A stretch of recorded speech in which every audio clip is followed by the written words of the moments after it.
Amara Ellis stares at the elderly white man's gold fountain pen engraved with her name as tears blur her vision. Hours ago she was homeless, jobless, and accused of theft. Now she controls a billion-dollar empire, while the man's daughter screams racial slurs from behind prison bars. Before I dive into this incredible story of fate, kindness, and justice, let me know where you're watching from in the comments below. Hit that like button and subscribe to join our storytelling community. Have you ever had a split-second decision completely change your life? Let's find out how one missed train transformed everything for Amara Ellis. The merciless beeping of her alarm clock jolted Amara Ellis from her restless sleep at 5:30 in the morning. The 28-year-old African-American woman groaned as she rolled over on her lumpy mattress, her body aching from yesterday's double shift. Her cramped South Chicago apartment was barely 500 square feet, with peeling wallpaper and a persistent mold problem that the landlord refused to address. As she shuffled to the bathroom, a bright pink eviction notice slipped under her door caught her eye. 3 days. She had 3 days to come up with $800 or find herself homeless in the middle of winter. Amara splashed cold water on her face and stared at her reflection. Despite the exhaustion etched into her features, determination shone in her dark brown eyes. Today could change everything. The interview at Thornhill Investments represented her last real chance. As a third-generation college graduate with a master's degree in business administration from Northwestern University, Amara had once believed her qualifications would open doors. Instead, she found herself working multiple minimum-wage jobs while watching less qualified white classmates ascend the corporate ladder. Thornhill Investments was different, or so she hoped. The prestigious firm had specifically reached out after finding her resume online. Even more surprising, the hiring manager had mentioned that diversity was important to their founder. Amara knew she was the only black candidate in the running. She carefully laid out her only professional outfit on the bed, a navy blue suit she had purchased for her graduation 3 years ago. It was slightly worn at the elbows, but still presentable. Her phone buzzed with a text from her brother Devin. "Mom's doctor called. The treatment isn't working. Need to discuss options. Call me." Amara's hands trembled as she set down the phone. Their mother's cancer treatments had already drained their modest savings. Without health insurance or better income, they were running out of options.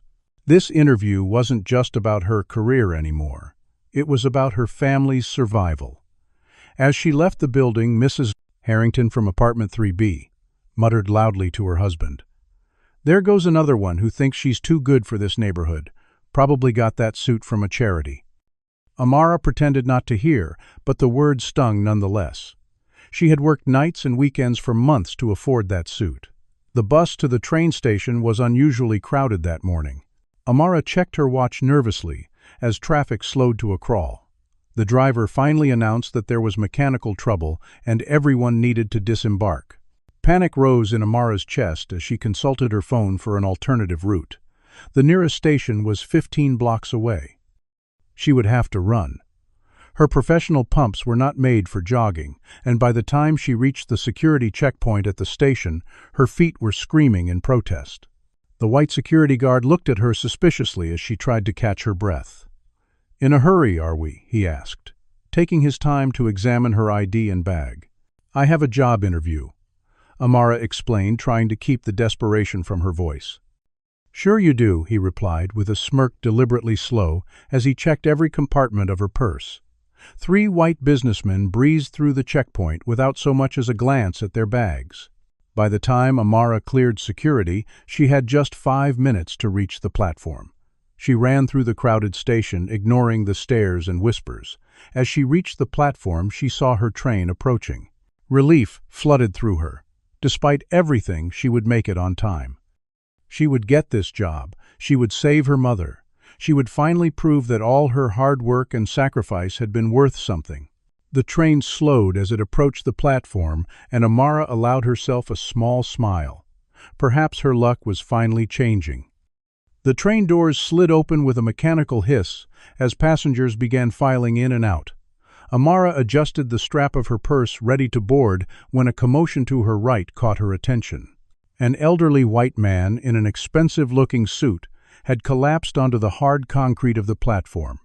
His briefcase spilled open papers, scattering across the ground as his body convulsed. For a moment, Amara stood frozen in disbelief. All around her, commuters either hurried past the fallen man or pulled out their phones to record the incident. Not a single person stepped forward to help. The man, who appeared to be in his late 70s, clutched at his chest. His face had turned an alarming shade of purple, and his breathing came in short, desperate gasps. Amara recognized the signs from the first aid training she had completed during college. Heart attack. The conductor announced the final boarding call for her train. Amara looked from the open doors to the man on the ground. This train would take her to the interview that could change her life. If she missed it, there wouldn't be another one that would get her there on time. The choice before her materialized with brutal clarity: help this stranger and sacrifice her opportunity, or board the train and leave him to whatever fate awaited. Images flashed through her mind in rapid succession: her mother in the hospital bed, her brother's worried face, the eviction notice on her door, and now this man dying alone, while people filmed his final moments. Amara dropped her purse and rushed to the man's side. "Sir, can you hear me?" she asked, kneeling beside him and loosening his tie. His eyes, pale blue, and clouded with pain, found hers. His lips moved, but no sound emerged. "I'm going to help you," Amara assured him, trying to project a confidence she didn't feel. She called out to the gathering crowd, "Someone call 911, this man is having a heart attack."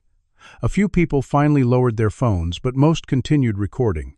Amara checked for a pulse, finding it weak and irregular. She positioned the man on his back and began chest compressions, counting aloud as she had been taught.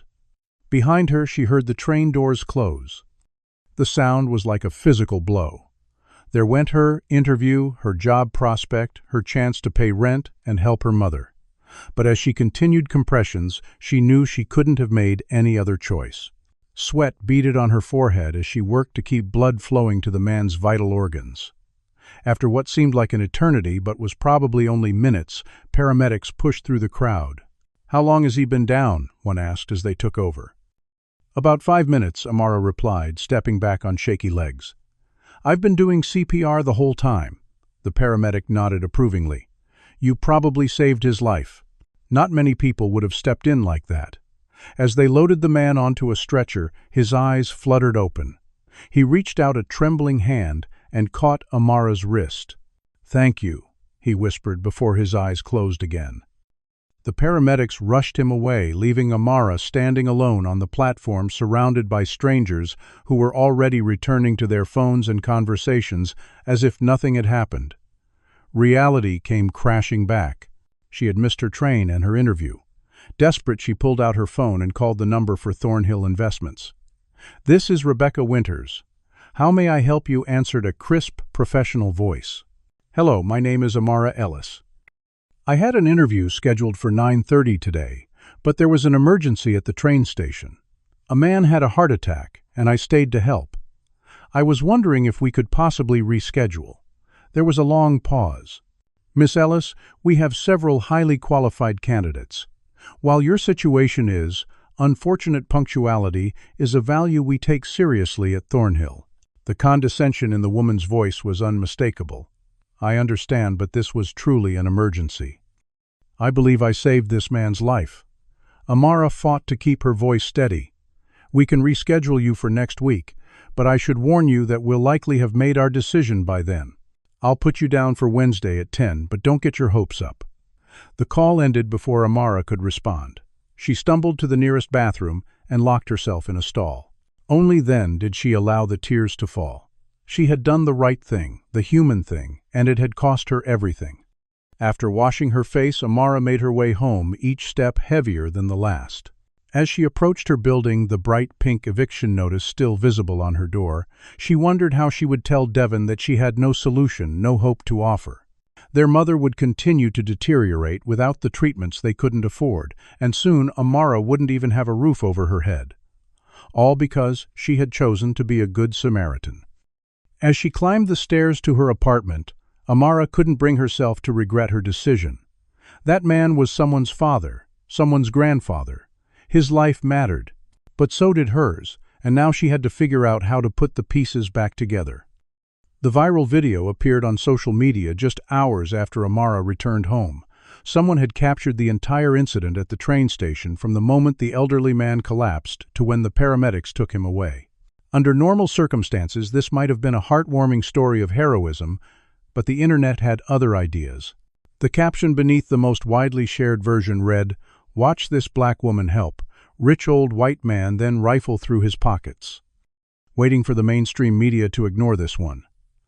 Amara stared at her phone in horror, as the comments piled up, each more vicious than the last.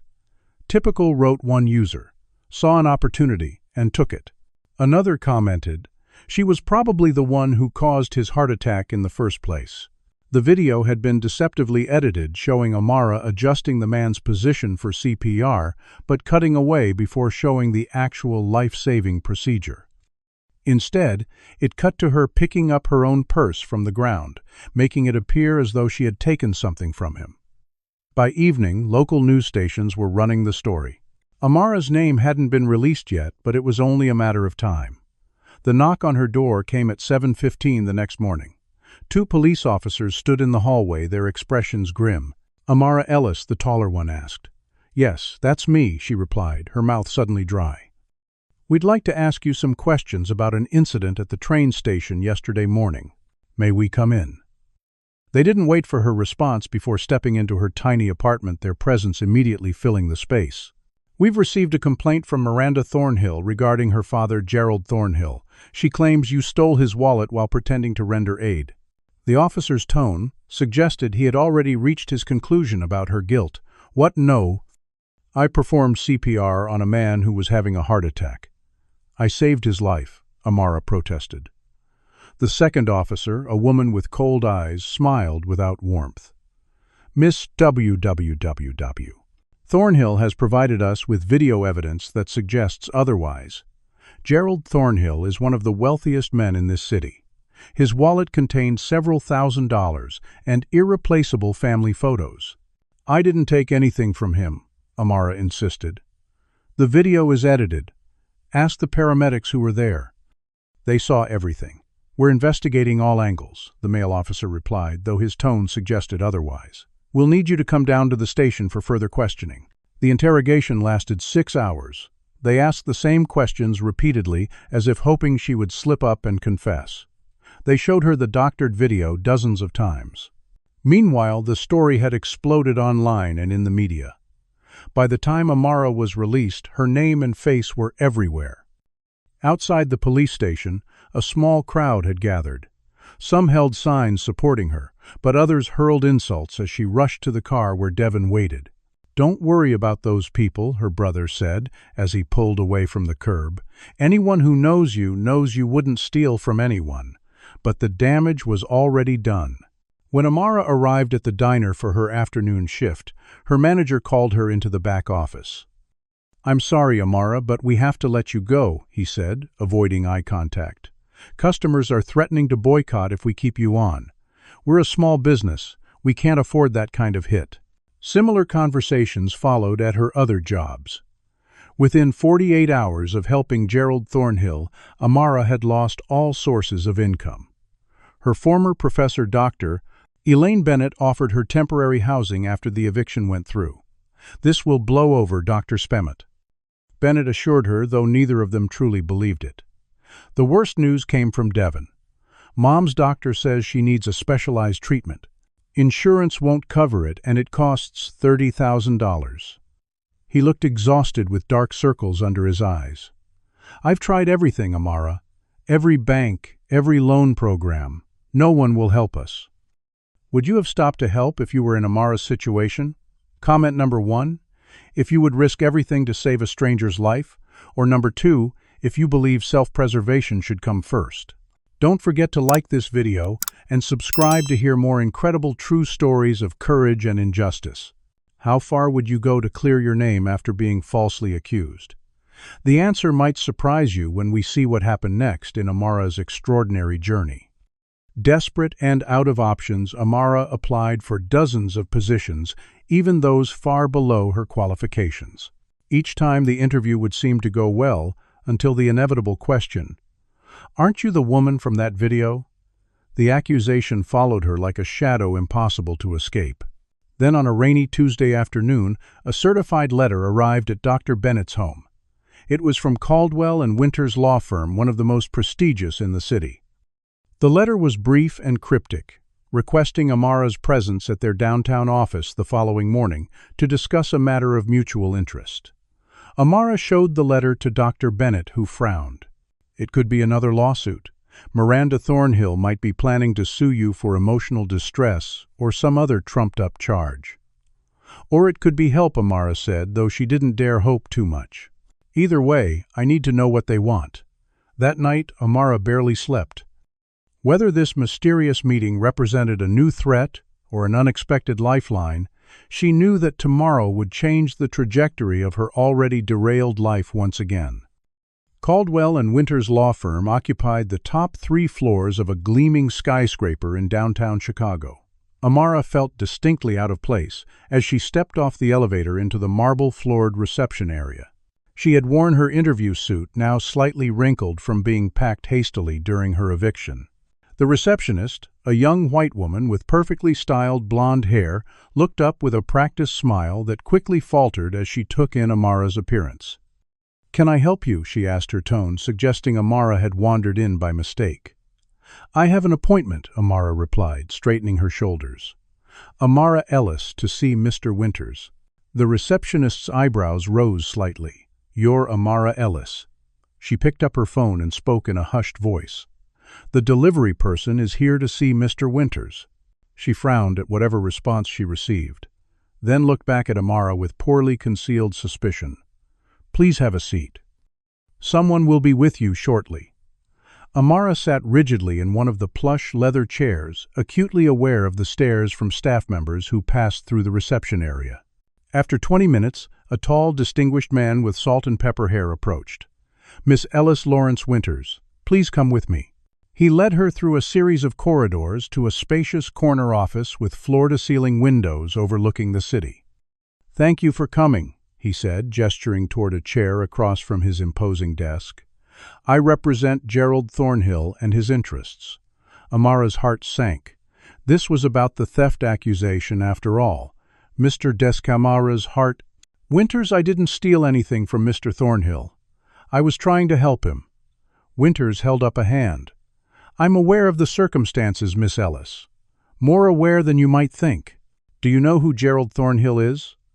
Amara shook her head. "Only what I've heard on the news. That he's wealthy and influential. Gerald Thornhill is the founder and majority shareholder of Thornhill Investments." Winters paused, watching her face. "The same company where you had an interview scheduled the day you helped him." Amara's mind raced to process this information. "That can't be a coincidence." "It isn't," Winters confirmed. "Gerald Thornhill specifically requested your resume be pulled for consideration. He's been following your career, or rather the obstacles preventing your career, for some time." Before Winters could elaborate, the door burst open. A woman in her 50s with expertly highlighted hair and a designer suit stormed in her face, contorted with anger. "What is she doing here?" she demanded, pointing at Amara, as if she were something distasteful. "Miranda, this doesn't concern you," Winters replied calmly. "This is a private meeting." "Everything concerning my father concerns me," Miranda Thornhill snapped, "especially when you're meeting with the woman who assaulted him and stole his property." "Does he know you're entertaining this thief in his law firm?" "Your father requested this meeting," Winters said firmly. "And as I've explained multiple times, Miss Ellis saved your father's life. The security footage from the station confirms she performed CPR for nearly 6 minutes. At no point did she take anything from him." "Then where's his wallet?" Miranda demanded. "He never goes anywhere without it." Winters sighed as if tired of this particular argument. "Your father's wallet was recovered from his inside jacket pocket at the hospital. It's been returned to him, contents intact. Now, if you'll excuse us, we have business to discuss." Miranda's gaze shifted to Amara, her eyes cold with contempt. "My father is not thinking clearly right now. He's confused and vulnerable. I won't let some opportunistic girl take advantage of that." She turned on her heel and left, slamming the door behind her. "I apologize for that," Winters said. Miranda is protective of her father, sometimes excessively so. He checked his watch. Gerald is awake and asking to see you. Are you willing to meet with him? An hour later, Amara found herself in the private wing of Chicago Memorial Hospital. Security stopped her at the entrance, a burly guard blocking her path. ID, he demanded gruffly. When she presented it, he scrutinized it far longer than necessary. What's your business here? She's here at my request, came a weak but authoritative voice from inside the room. The guard reluctantly stepped aside, revealing Gerald Thornhill propped up in a hospital bed. Despite his recent heart attack, he emanated an aura of power and intelligence.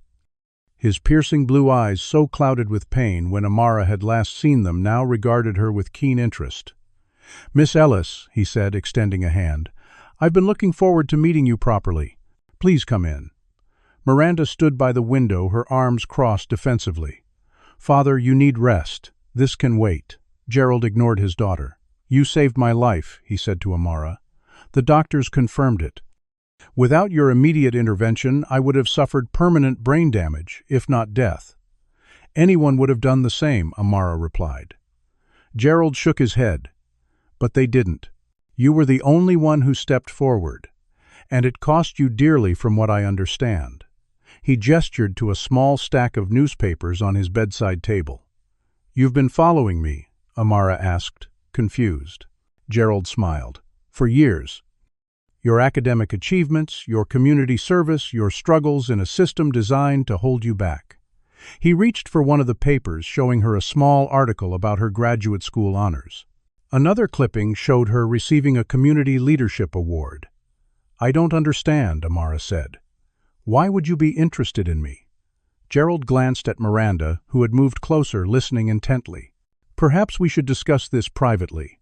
Miranda's face reddened. "I'm not leaving you alone with her." "Then you force my hand," Gerald replied. He turned back to Amara.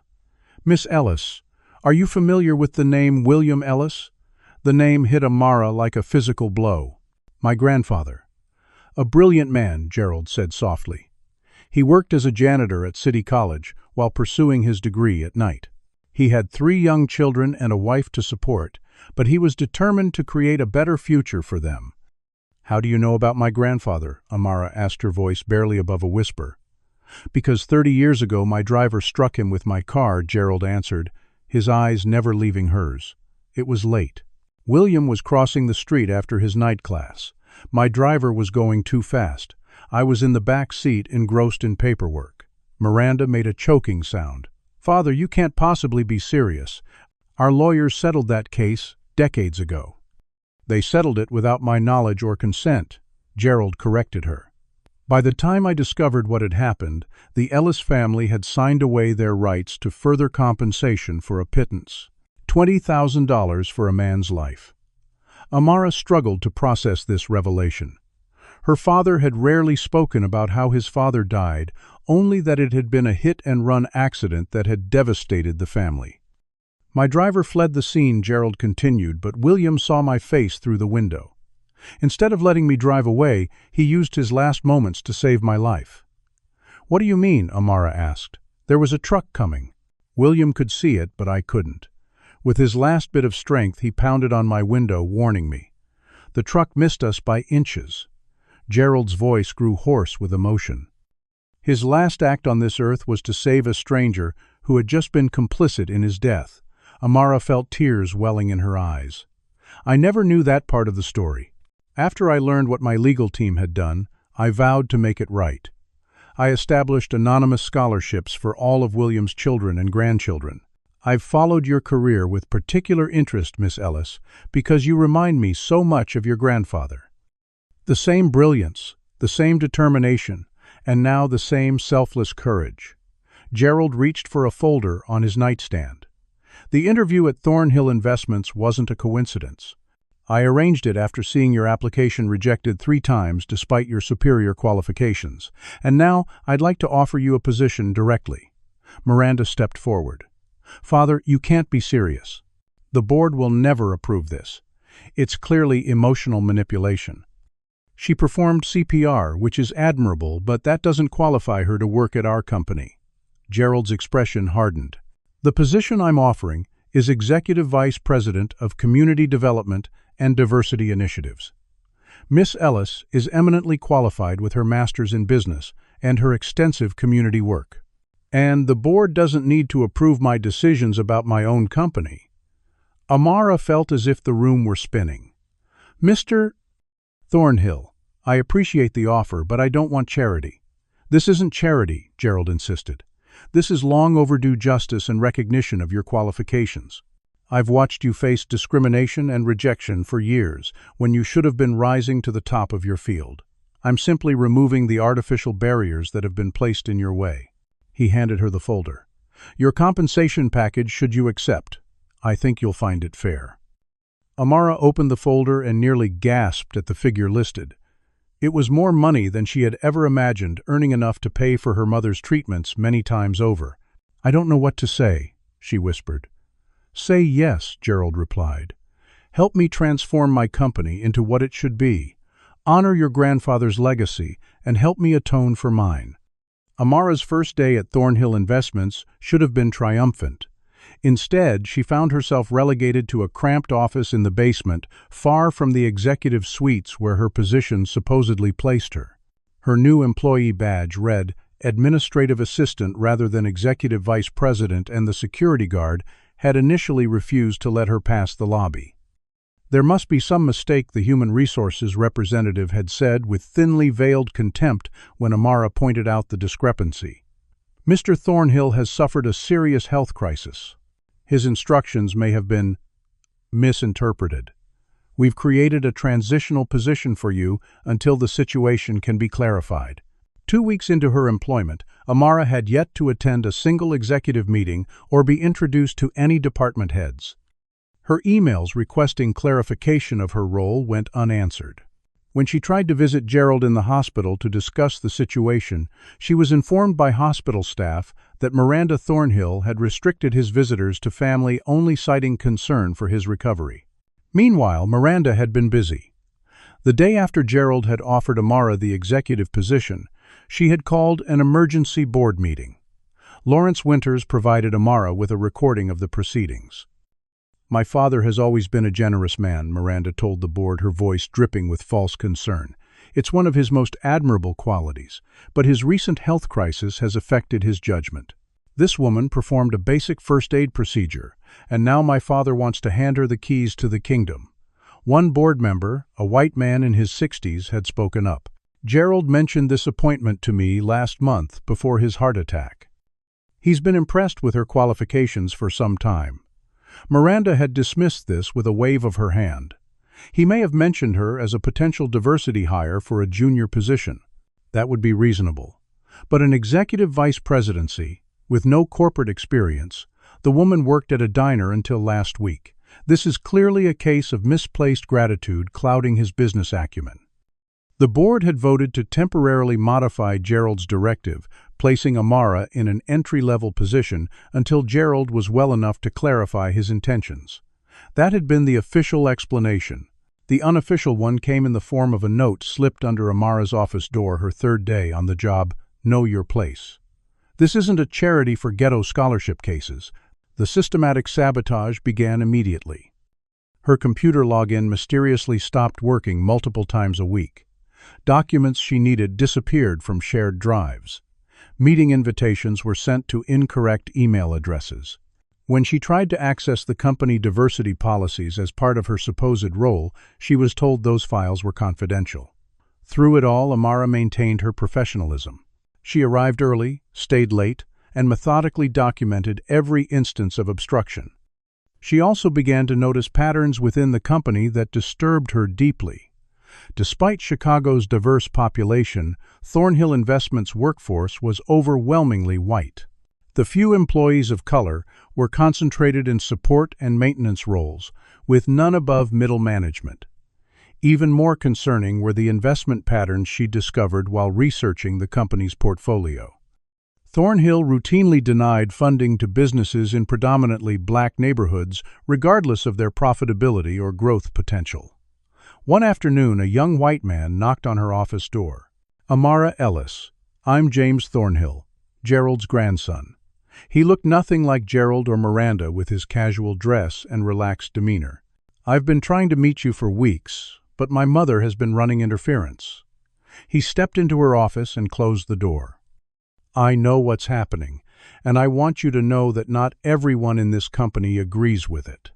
My grandfather has been trying to change things for years, but he's met with significant resistance, especially from my mother and her allies on the board." James became Amara's first ally within the company.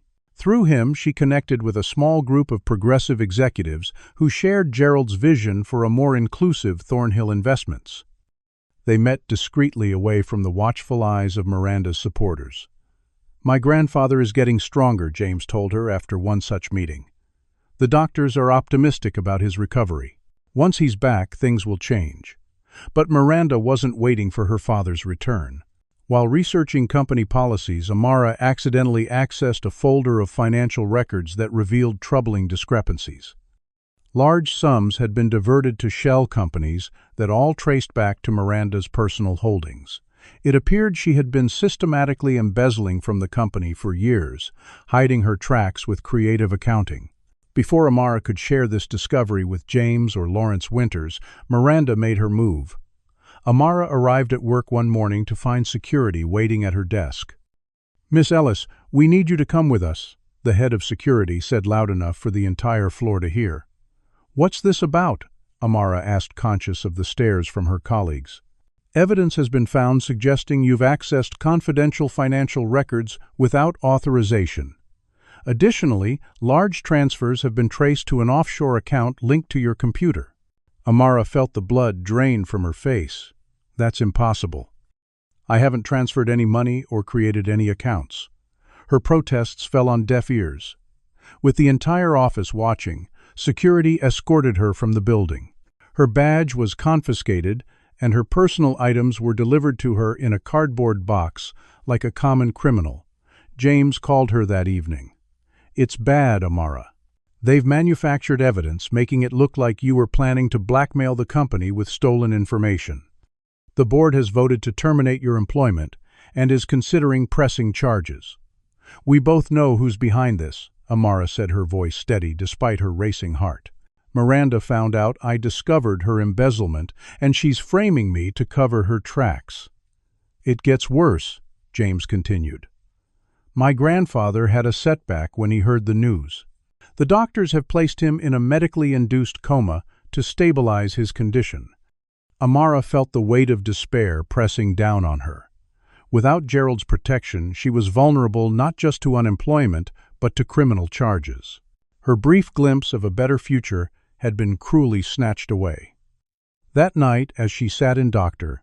Bennett's guest room contemplating her limited options, a text arrived from an unknown number. "Check beneath the third floorboard under the window in your old office." G.T. Amara stared at the cryptic message.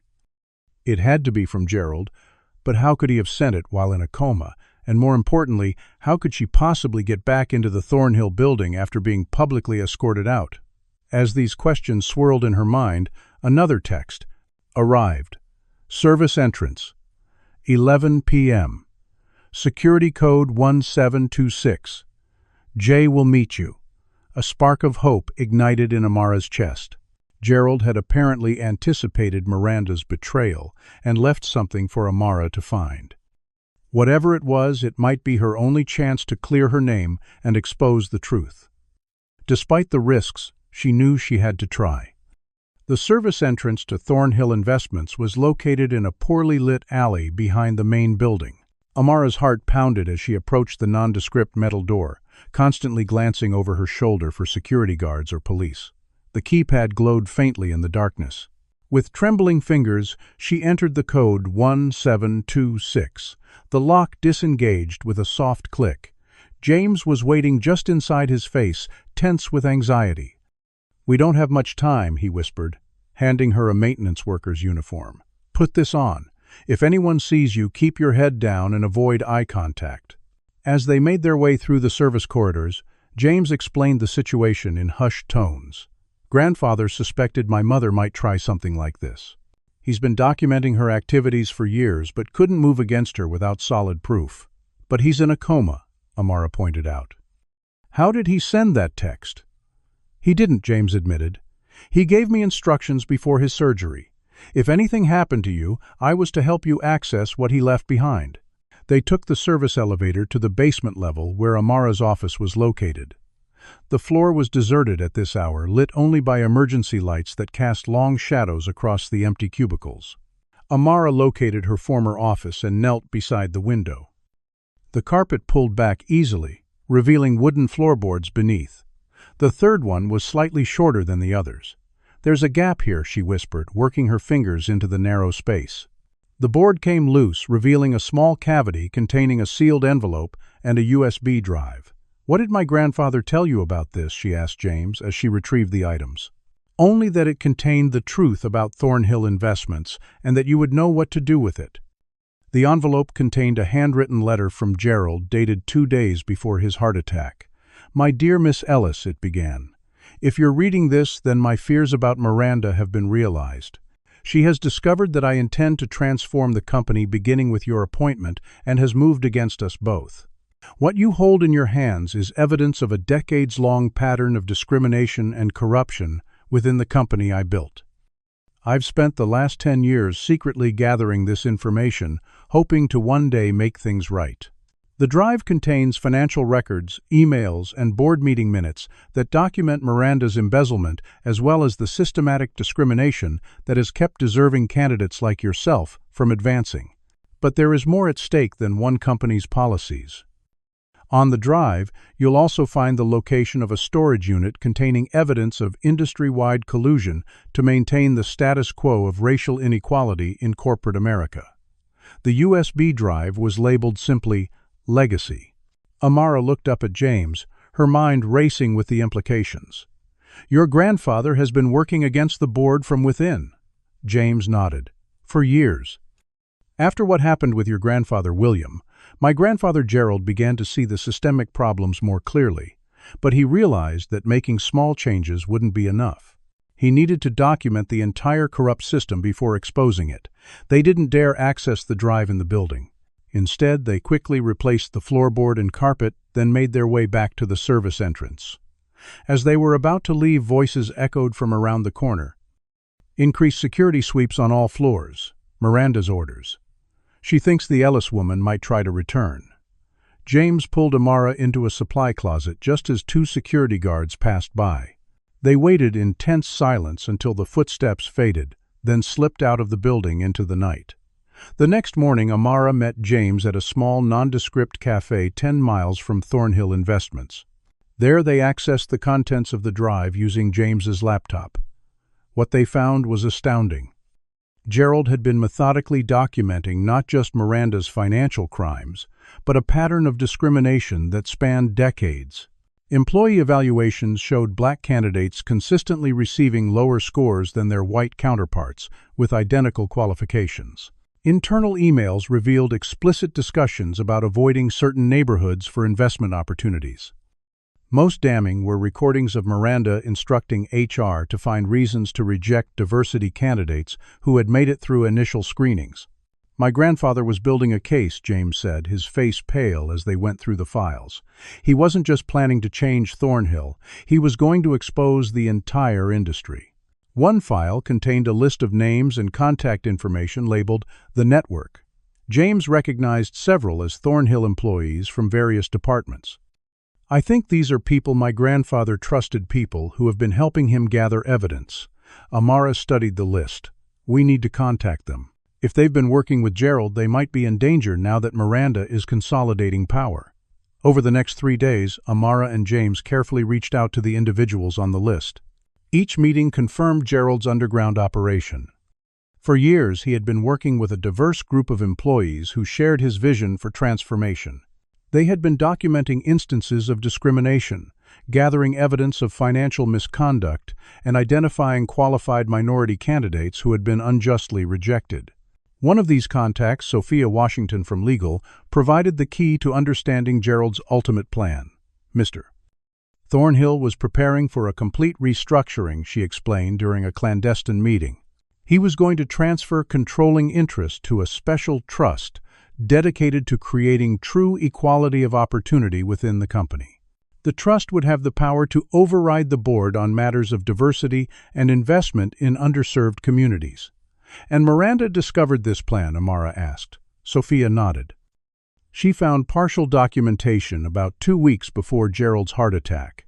That's when she accelerated her efforts to discredit him and prepare the board for a possible competency challenge. While James continued meeting with Gerald's network, Amara visited the storage unit mentioned in Gerald's letter. Inside, she found boxes of documents dating back 30 years, meticulously organized and annotated. The evidence revealed a disturbing truth. Thornhill Investments was just one player in an industry-wide system designed to preserve wealth and power within a select demographic. As Amara sorted through the documents, her phone rang. It was James, his voice tight with urgency. "My mother knows something's happening.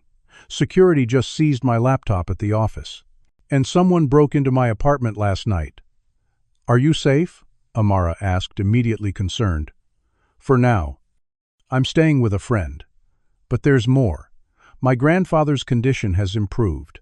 The doctors are bringing him out of the coma tomorrow." This news presented both opportunity and risk. If Gerald regained consciousness, he could confirm everything and reinstate Amara's position. But it also meant that Miranda would be desperate to maintain control before her father could act. As if confirming this fear, Amara received an anonymous text later that night. "Be careful. Miranda has hired private investigators to follow you." The next day brought another concerning development. Amara's mother, whose condition had been stable despite the lack of specialized treatment, suddenly took a turn for the worse. Devon called in a panic. "They're saying she needs emergency surgery, Amara. $30,000, and they need a deposit today." "I don't have that kind of money, Devon. Not anymore." Amara felt the familiar weight of helplessness pressing down on her. "I know," her brother replied, his voice breaking. "I just thought maybe your new connections." His voice trailed off. "I'll figure something out," Amara promised, though she had no idea how. 3 hours later, Devon called back, his voice filled with disbelief. "Someone paid for Mom's surgery, paid for all of it plus a year of follow-up care. The hospital won't say who." Amara immediately thought of Gerald, but he was still unconscious. Could James have arranged it? Or someone else from Gerald's network? Before she could investigate, she received another anonymous text. "Meeting tomorrow. Gerald's lake house. Noon. Come alone." As Amara contemplated whether to trust this message, the universe delivered one more complication. Walking back to Dr. Bennett's house that evening, she noticed a car following her at a distance. When she turned down a side street, the car accelerated. 2 men emerged, moving purposefully toward her. Amara ran cutting through alleys and yards until she lost them, but the message was clear: Miranda was escalating her tactics from professional sabotage to physical intimidation. That night, as Amara considered her options, one question burned in her mind. How far would you go to expose the truth when facing powerful enemies determined to silence you? Comment number 1. If you believe she should risk everything to bring Miranda to justice. Or number 2, if you think she should prioritize her personal safety. Don't forget to hit that like button and subscribe to our channel for more incredible true stories of courage against overwhelming odds. What would you risk to dismantle a system of injustice that has affected generations? As Amara faced this impossible choice, fate was about to deal one more unexpected card. The morning headlines sent shockwaves through Chicago's business community. Gerald Thornhill makes miraculous recovery, executes dramatic corporate restructuring from hospital bed. Amara stared at her phone in disbelief as she read the article. According to the report, Gerald had regained consciousness ahead of medical expectations and immediately called for his attorneys. In a legally binding transaction witnessed by hospital staff and notarized on the spot, he had transferred controlling interest in Thornhill Investments to a newly created trust. The trust's stated purpose was the advancement of equitable business practices and the remediation of historical inequities in corporate America.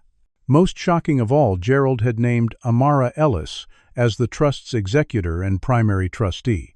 The article included a statement from Lawrence Winters. Mr.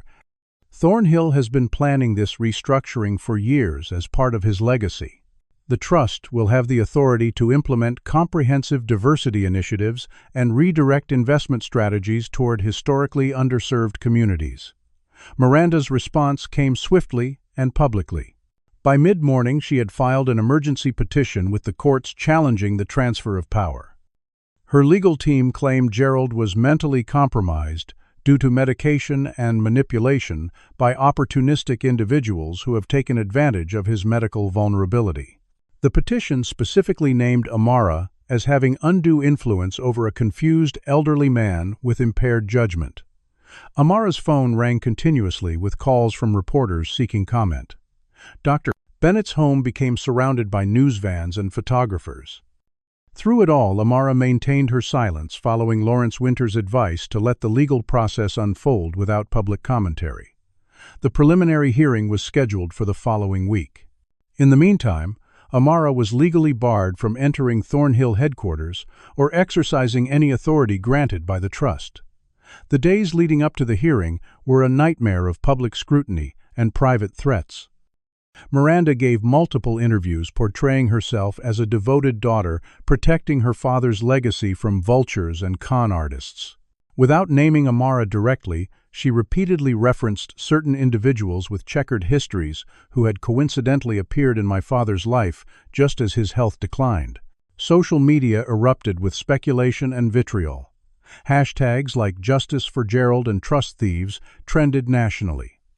Racial undertones permeated much of the commentary, with users questioning how a former waitress could possibly be qualified to run a billion-dollar corporation. The more sympathetic Truth for Amara hashtag gained some traction but remained overwhelmed by the negative coverage. Death threats arrived by email and text message. Someone spray-painted "Gold Digger" across Dr. Bennett's garage door. Amara's brother Devin was followed to and from the hospital where their mother was recovering. Through these dark days, support came from unexpected quarters. Gerald's network of allies within Thornhill Investments began speaking out, risking their own careers to counter Miranda's narrative. An anonymous employee leaked documents showing Miranda's systematic blocking of diversity initiatives over the years. Former applicants of color came forward with stories of inexplicable rejections despite stellar qualifications.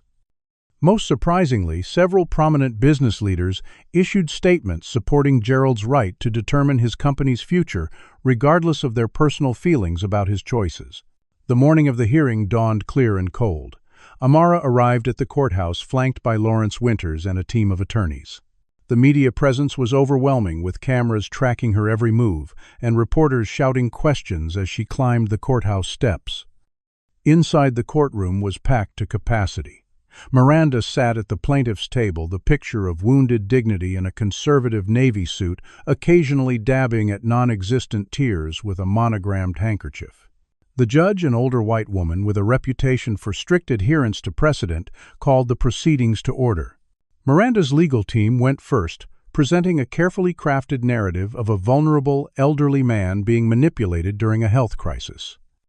They brought forward doctors who testified about the potential cognitive effects of Gerald's medications and medical procedures. They presented board members who expressed grave concerns about Gerald's recent decisions being wildly out of character with his previous business philosophy. The most damaging testimony came from Rebecca Winters, the HR director, who had dismissed Amara's interview reschedule request. Miss Ellis has no corporate experience whatsoever, she stated with clinical precision.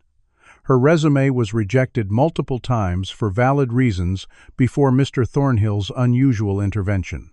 Her appointment to any position of authority represents a clear deviation from established hiring standards and sound business judgment.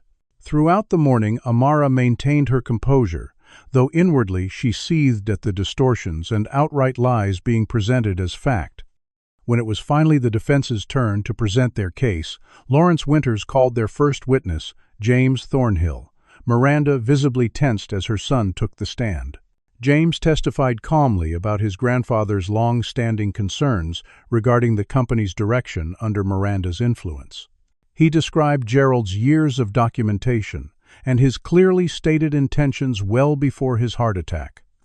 My grandfather told me explicitly more than a year ago that he planned to establish this trust and that he had identified Amara Ellis as someone with the qualifications and character to help lead it. Miranda's attorney tried to undermine James's testimony during cross-examination. Isn't it true that you have been estranged from your mother for several years? That you have repeatedly rejected opportunities within the family business?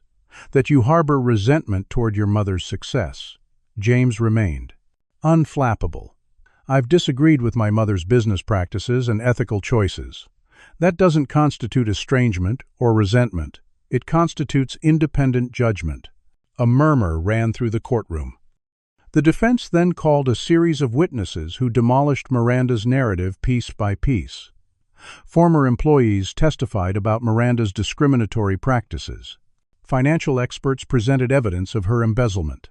Most damaging was the testimony from Gerald's primary physician, who categorically stated that Gerald had been mentally competent when executing the trust documents with full understanding of the nature and consequences of his actions. The courtroom fell completely silent when the bailiff announced the final witness. The defense calls Gerald Thornhill. A collective gasp went up as Gerald entered, walking slowly but steadily with the assistance of a cane. He looked frail but determined, his gaze clear and focused as he took the stand. Miranda's face drained of color. Clearly, she had not expected her father to appear in person. Gerald's testimony was measured and precise. He detailed his growing awareness of systemic discrimination within his own company and his determination to correct it before the end of his life. He explained his interest in Amara's career, his anonymous support of her education, and his decision to appoint her based on her qualifications and character. Most powerfully, he described witnessing similar discrimination throughout his 50 years in business. What happened to Amara Ellis has happened to countless talented individuals of color throughout our industry, he stated firmly. The difference is that I am now in a position to do something about it, and I have chosen to do so. When Miranda's attorney began his cross-examination, he immediately took an aggressive approach. Mr. Thornhill, isn't it true that you feel guilty about an accident involving Amara Ellis's grandfather? That this entire restructuring is motivated by personal guilt rather than sound business judgment? Gerald remained calm. The accident involving William Ellis opened my eyes to injustices I had previously ignored. But this restructuring is based on decades of observation and documentation of systematic discrimination that has harmed our company's performance and betrayed our stated values. It is sound business judgment precisely because it addresses these long-standing issues. The attorney pressed harder. And you expect the court to believe that appointing a woman with no corporate experience to run a billion-dollar company represents sound business judgment? Gerald's response was immediate and firm. Amara Ellis has a master's degree in business from a top university. She has demonstrated exceptional intelligence, integrity, and judgment. Her lack of corporate experience is directly due to the discriminatory practices this trust aims to address. And to clarify, she is not running the company alone. She is the trustee of a carefully structured organization with appropriate checks and balances. The hearing recessed for lunch. As Amara stood to leave, Miranda approached her, speaking just loudly enough for those nearby to hear. You think you've won. This isn't over. I'll destroy you before I let you take what's mine. The threat hung in the air between them. The afternoon session was about to begin when alarms suddenly blared throughout the building. The bailiff received a call, then announced, "The courthouse is being evacuated due to a security threat. Everyone please proceed calmly to the nearest exit." In the chaos that followed, Amara lost sight of Gerald as security whisked him away through a private exit. Outside, police established a perimeter while bomb-sniffing dogs entered the building. Reporters swarmed the evacuees' cameras, flashing and questions flying. Lawrence Winters guided Amara to a waiting car. "We'll reconvene tomorrow," he told her. "The judge has already indicated she's seen enough to make her ruling." As the car pulled away from the courthouse, Amara looked back at the scene. Miranda stood on the steps surrounded by her legal team, her face a mask of barely contained fury. Despite the evacuation, despite the threats and public scrutiny, Amara felt something she hadn't experienced in weeks' hope. For the first time since this ordeal began, justice seemed within reach. The bomb threat that had emptied the courthouse turned out to be a hoax, but a revealing one. Security cameras had captured images of the man who placed the suspicious package, and within hours police had identified him as a former security contractor with ties to Miranda Thornhill. The connection was too direct to ignore. By evening, news outlets were reporting that Miranda was being questioned about her possible involvement.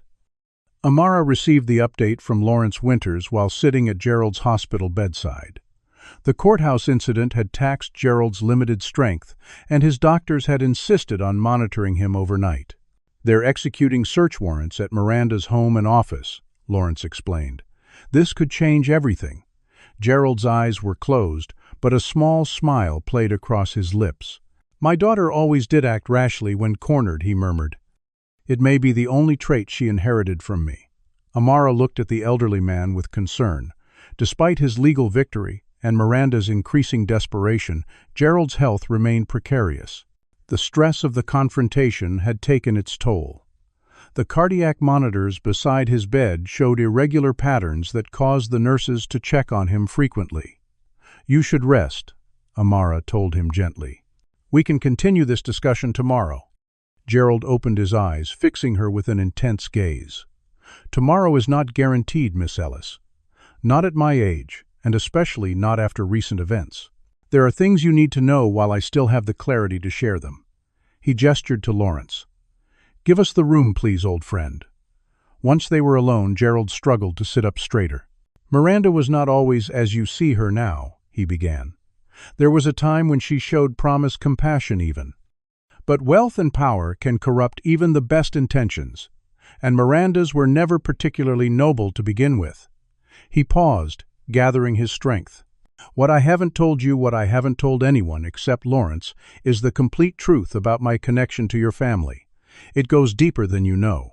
Amara leaned forward, uncertain whether she wanted to hear what came next. "Your grandfather, William Ellis, didn't just warn me about an oncoming truck the night he died. He recognized me." Gerald's voice grew softer, forcing Amara to strain to hear him. "You see, 10 years before that night, when William was struggling to pay his tuition while supporting his young family, he applied for a scholarship my company offered. He was by far the most qualified applicant. But those were different times, and the scholarship went to a less deserving white student." Gerald's eyes filled with tears. "I was on that selection committee. I saw the injustice happening before my eyes, and I said nothing. I went along with it because that's what was expected. That silence has haunted me for 50 years. Amara struggled to process this revelation. "Are you saying my grandfather knew who you were when he saved your life?" Gerald nodded.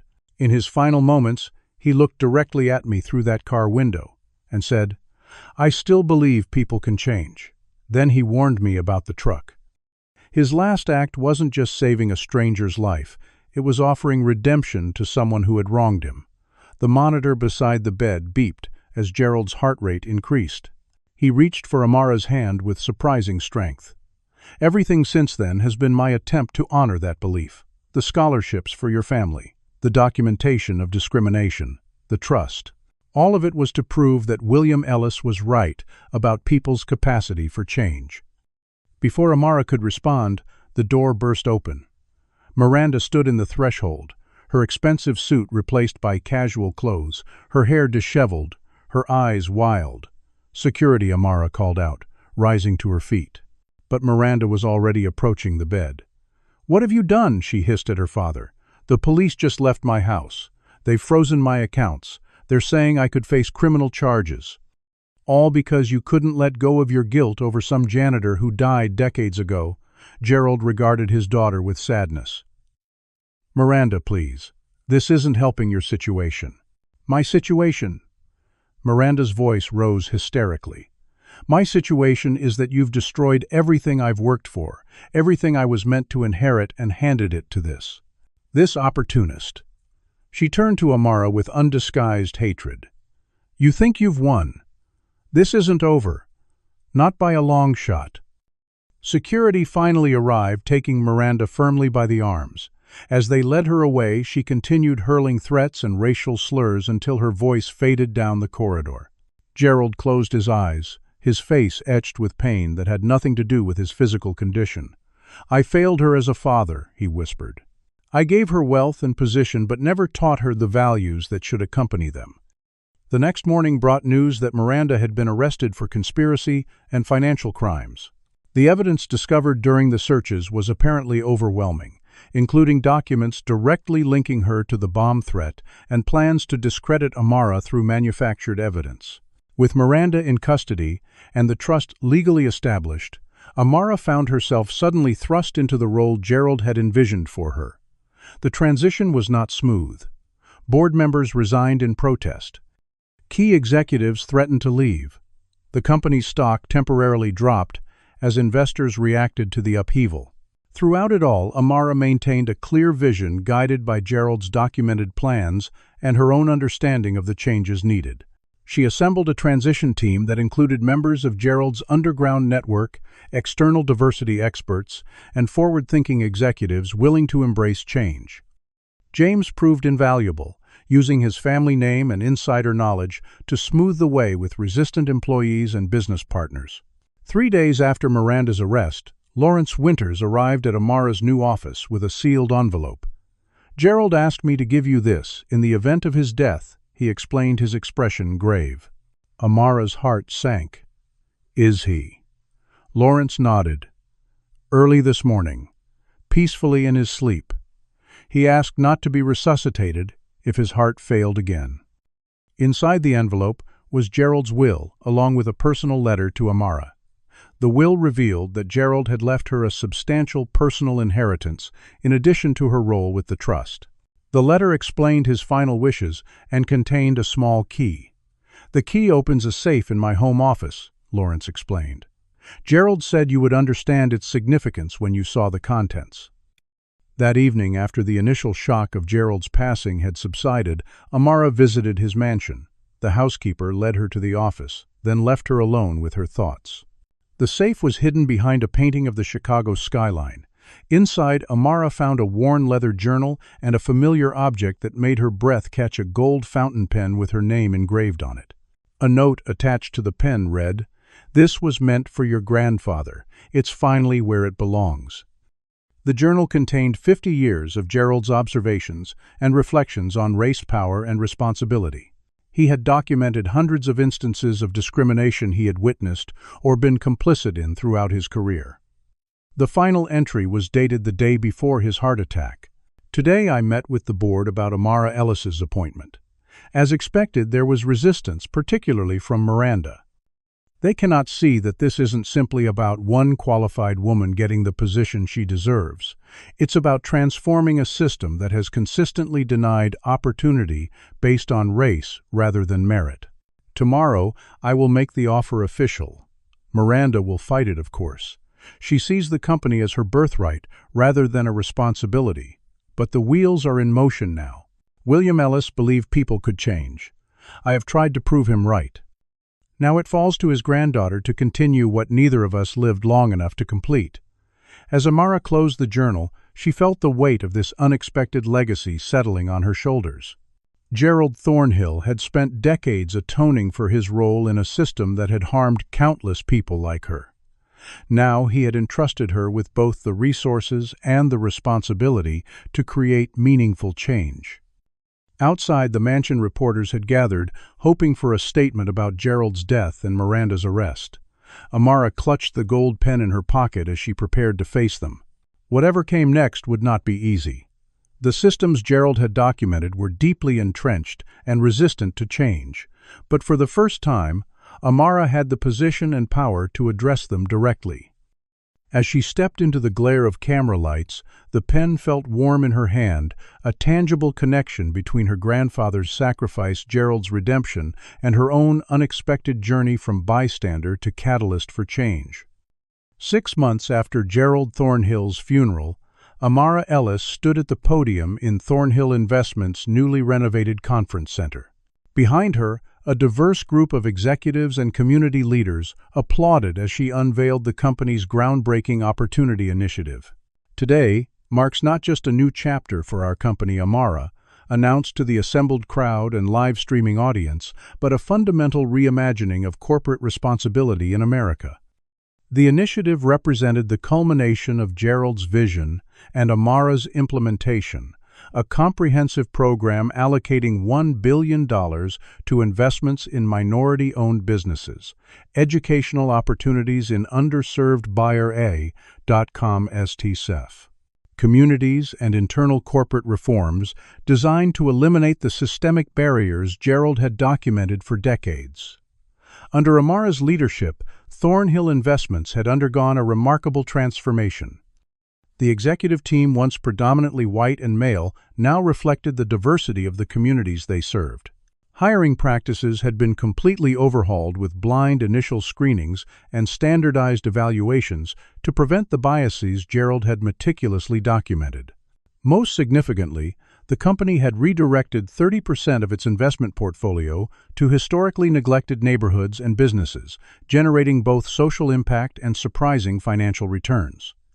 The business press, initially skeptical of Amara's appointment, had been forced to acknowledge the results. Thornhill's stock had recovered its initial losses and now traded at record highs. Industry analysts who had predicted disaster were publishing revised assessments praising the company's innovative approach to untapped markets and forward-thinking leadership. After the presentation, James approached Amara with a tablet displaying the latest news. "Miranda's sentencing is scheduled for next week," he said quietly. "Prosecutors are asking for 15 years. The trial of Miranda Thornhill had captivated the nation's attention for weeks.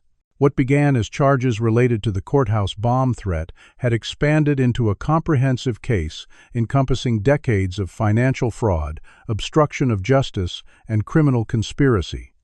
Throughout the proceedings, Miranda had maintained her innocence, portraying herself as the victim of a vendetta orchestrated by Amara.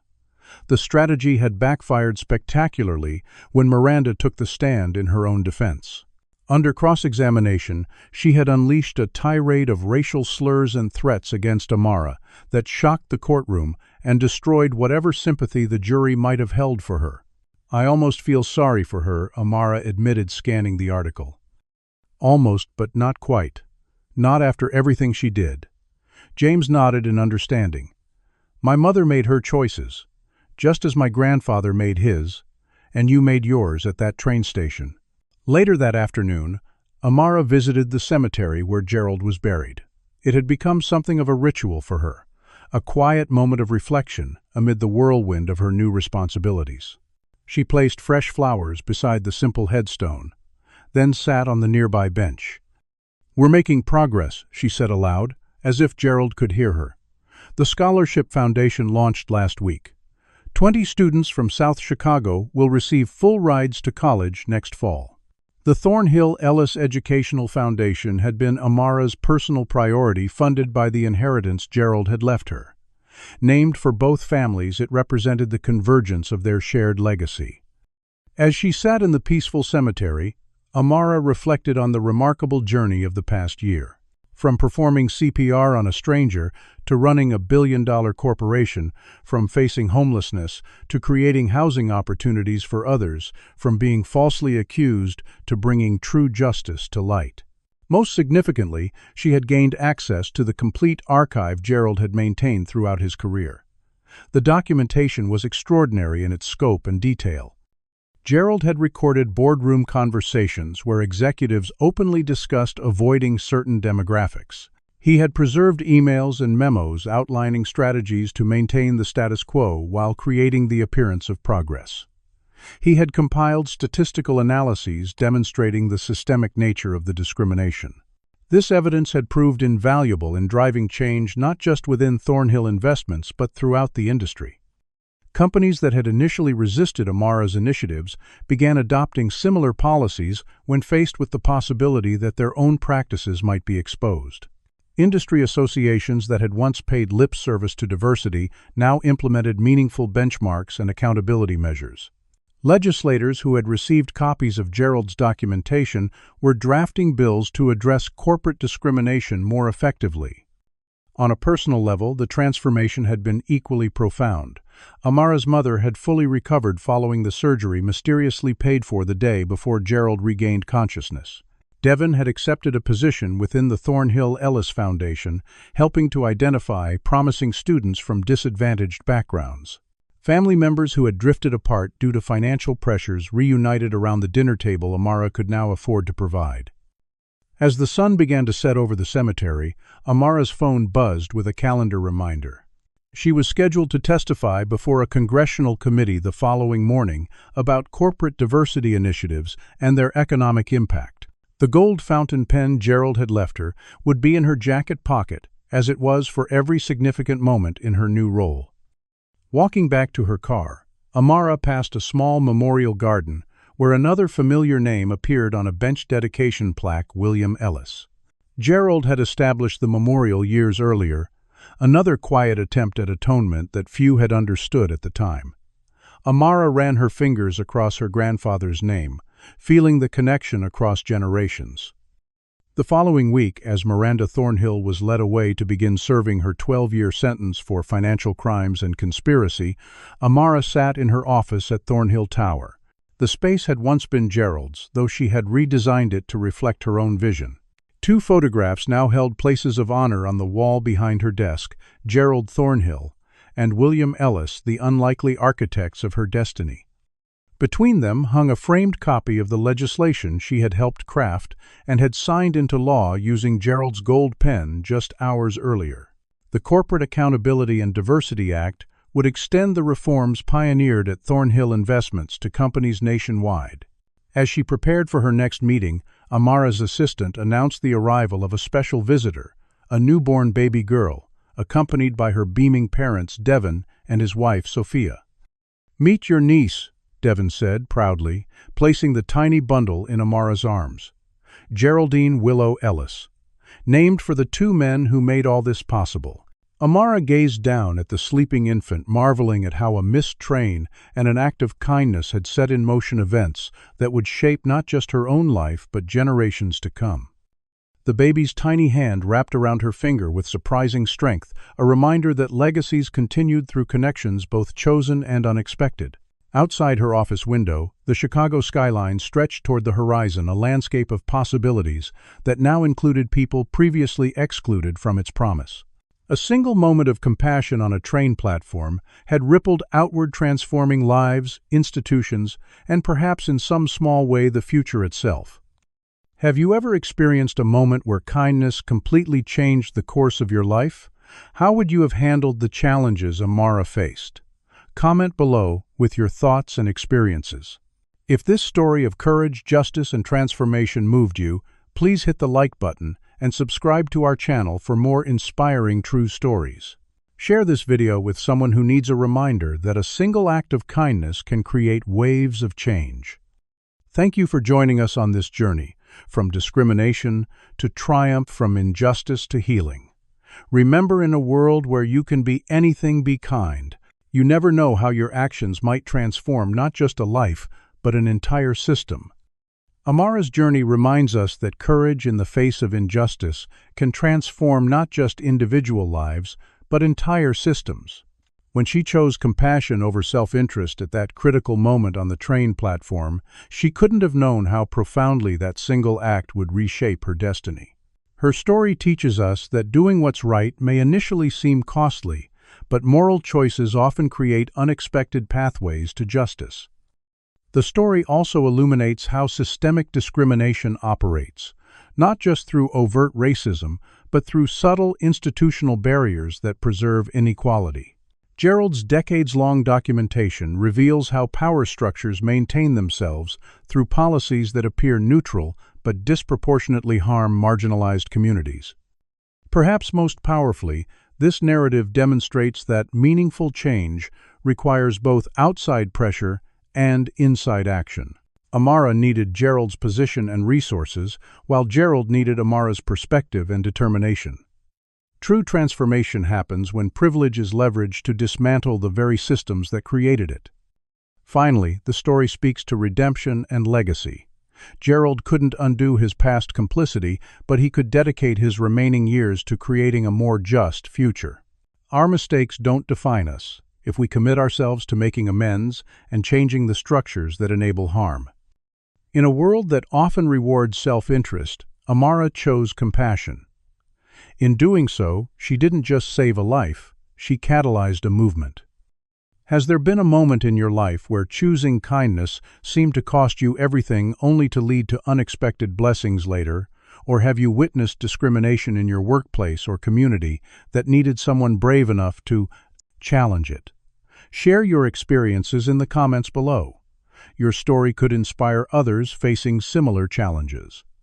If you found value in Amara's journey, from victim of discrimination to architect of change, please hit that like button to help others discover this important message. Subscribe to our channel for more powerful stories that illuminate social justice issues and the triumph of the human spirit against systemic barriers. Consider sharing this video with someone struggling against unfair systems or anyone in a position of power who could be inspired to use their influence for positive change. Sometimes all it takes is one story to open someone's eyes to inequities they never noticed before. Thank you for joining us in this exploration of courage, justice, and transformation. Remember, in a world where you can choose to look away or take action, your decision matters more than you know.